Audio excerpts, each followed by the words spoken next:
નમસ્તે વિદ્યાર્થી મિત્રો, આપણે ભાગ 1 ની અંદર ગુજરાતી કુલાલ ધોરણ 2 ની અંદર આપણે ભણવાનું છે આજે, અને ત્રીજા ટોપિક ની અંદર ઈ અને ઈ વિશે માત્રાવાળા હાસ્ય આપણે ઈ વિશે આજે ભણવાનું છે। તો આપણે આ તો ભણી ચૂક્યા, હવે આપણે આ ભણવાનું છે ઈ। અહીંયા ઈ આ ઈ વિશે આપણે ભણવાનું છે ભાગ 2 ની અંદર।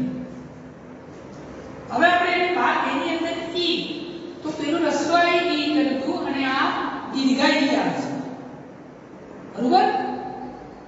સાદું ઈ અને આપણે અને હવે આપણે ઉચ્ચાર સાથે તો ઈ ભણવાનો છે, એનો ઉચ્ચાર સાથે ઈ થતું હોય અને એને આપણે બાળકના અનુસંધાને ભણવાનું રહેશે। તો અહીંયા તમે જોઈએ તો ઈ જોઈએ તો આપણે જુઓ, સમજો અહીંયા તો ક, જેમ આપણે આગળ સમજાય ક વત્તા આમી આવશે, બરાબર અહીંયા કી લખી શકાય, બરાબર। હવે એને પણ આ રીતના પણ લખી શકાય। કી તમે કહેતા છો આ કઈ રીતના આવ્યું, આ કમ કેમ આવે તો આપણે સમજીએ કેમ આવ્યું। તો અહીંયા જુઓ, આને આપણે ઈ જે આ ઈ છે એના અનુસંધાનમાં અને ઈ કહેવામાં આવે। ઈ કોઈ પણ અક્ષર સાથે એને જોડવામાં આવે તો આનો ઉચ્ચાર અલગ થઈ જાય છે। તો જોઈએ આપણે તો ક અને ઈ તો કી શું થશે, કી થઈ ગયું ને।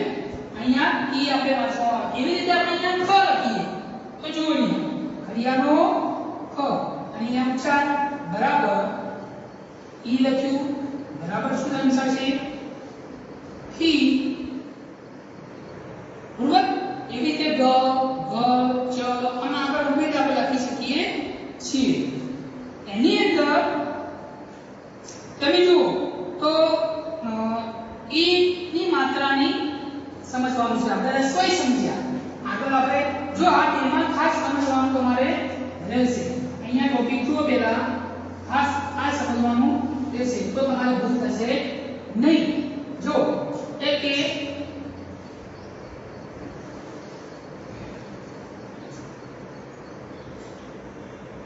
જ્યારે સાદો ઈ હશે ત્યારે કઈ રસવાઈ આવશે, આ બાજુ, બરોબર।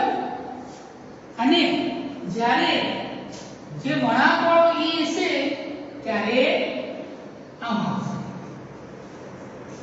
બરોબર। આટલું સમજવું હશે ત્યારે આપણે લખવાનું ભૂલ પડશે નહીં।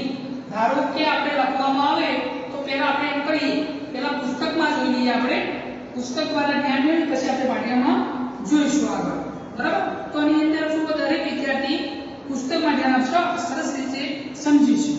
તો દરેક વિદ્યાર્થી પુસ્તકની અંદર ધ્યાન આપશે। જો વિદ્યાર્થી મિત્રો, આજે આપણે અહીંયા દીર્ઘ ઈ ની માત્રા ઈ સમજીશું, બરાબર। તો આની અંદર જોઈએ આપણે પહેલા તો સમજીએ કે શું કહેવા માંગે છે। સમજો ક વત્તા કી બરાબર ઈ થાય, જેમ આપણે પાઠ્યમાં જોયું હતું એમ, બરાબર।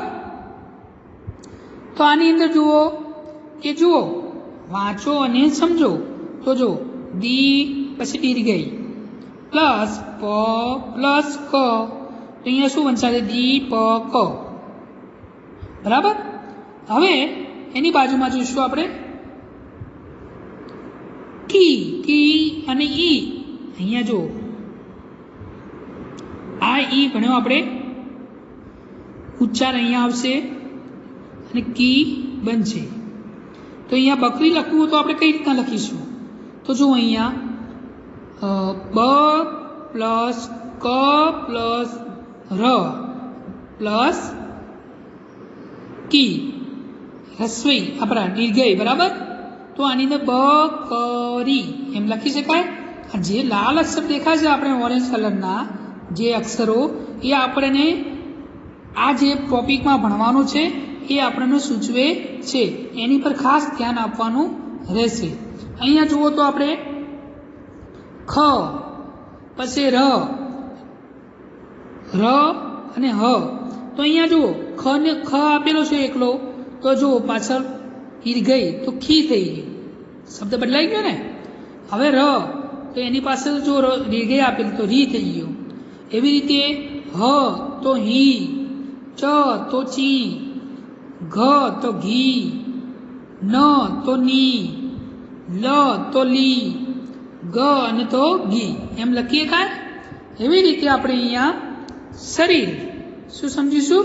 શરીર. તો શરીર.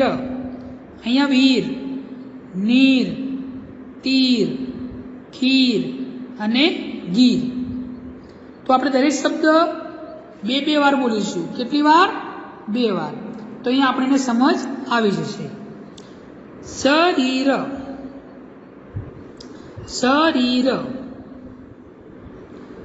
વીર, અહીંયા વીર, નીર, નીર, તીર, તીર, ખીર, ખીર, ગીર, ગીર, ચકલી, ચકલી, માછલી, માછલી, દાદી, દાદી, નદી, નદી, ખાધી, ખાદી તો ખાદી, ગાદી તો ગાદી, ગાડી તો ગાડી, સીડી, સીડી, કીડી, કીડી, ખીચડી, ખીચડી, ચકરડી, ચકડેડી, અનાડી, અનાડી, સતી, સતી, ધરતી તો ધરતી, તકતી, તકતી, ઉતરતી, ઉતરતી, ગીતા તો ગીતા, ભીમ તો ભીમ,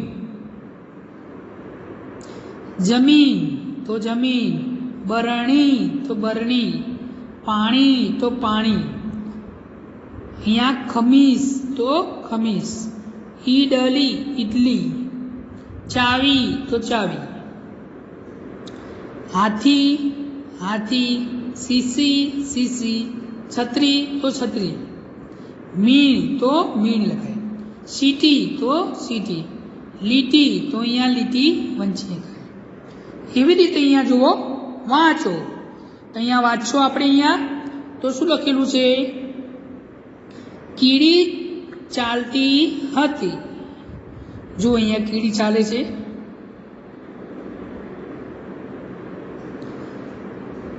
બકરી ચરતી હતી. તો અહીંયા બકરી જો.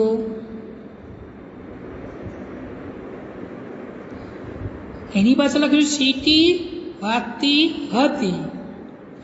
માછલી તરતી હતી. અહીંયા માછલી તરે છે જો. રીટા ઇડલી ખાતી હતી. શું હતું કે રીટા ઇડલી ખાતી હતી. બરાબર.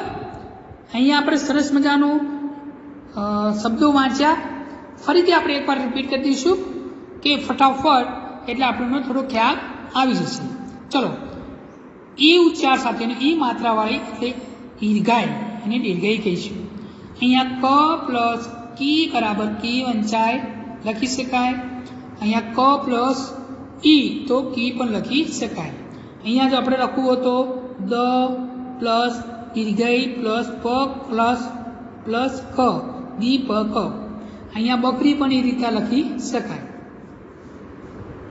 અહીંયા જુઓ તો શરીર, વીર, નીર, તીર, ખીર, ગીર, ચકલી, માછલી, દાદી, નદી, ખાદી અને ગાદી, ગાડી, સીડી, કીડી, ખીચડી, ચકરડી અને અનાડી, ને છતી, ધરતી, તકતી, ઉતરતી, ગીતા અને ભીમ, જમીન, બરણી, પાણી, ખમીસ, ઈડલી અને ચાવી, હાથી, સીસી, છત્રી, મીણ, સીટી અને લીટી.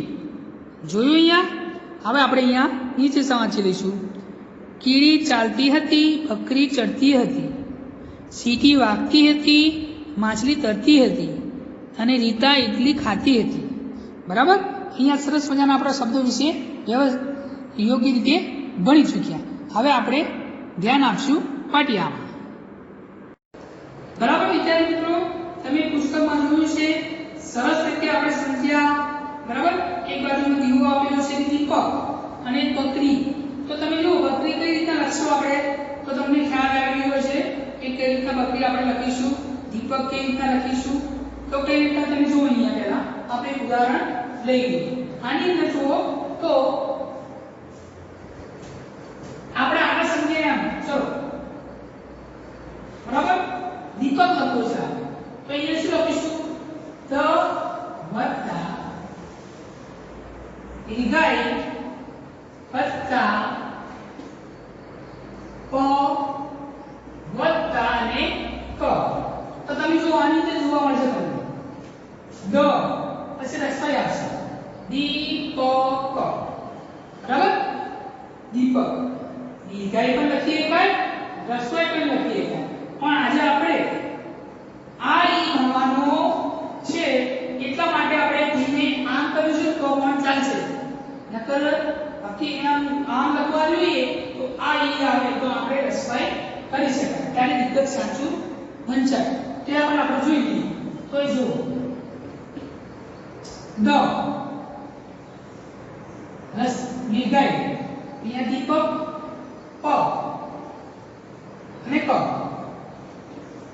દીપક દીપક એમ વંચાય. બરાબર, અને પેલું આગળ જે આપણે ભણી ગયા આ ઈ પ્રમાણે લખવું હોય તો કઈ રીતના હશે? જો દ વત્તા